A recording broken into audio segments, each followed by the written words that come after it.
Paano nga ba ako naging artista? This is my acting journey and it's story time.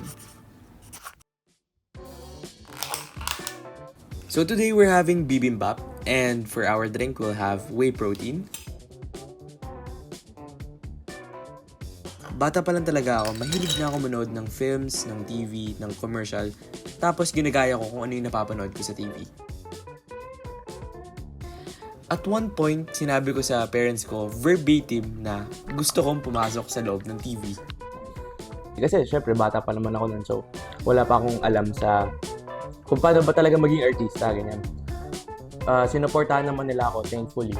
In-enroll nila ako sa mga workshops, ganyan. Ang first big break ko nun, commercial talaga.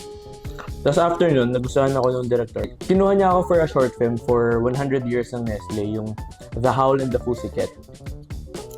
Tapos doon, simula na yun ng parang career ko na nagtuloy-tuloy na yung projects. Nagkaroon na ako ng mga projects like Bangis sa TV5, tapos Ikaw ay Pag-ibig, tapos E-Boy.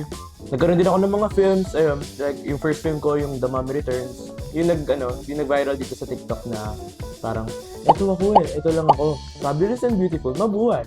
Yan, ako yan. Kaya as someone na batang taga Laguna na nangarap lang talaga, na tapos yung family naman walang background sa pag-artista, talagang nangarap lang at sinamahan ng sipag at syaga. Masasabi ko na never stop pursuing your dreams kasi eventually makukuha mo rin yan. Last bite.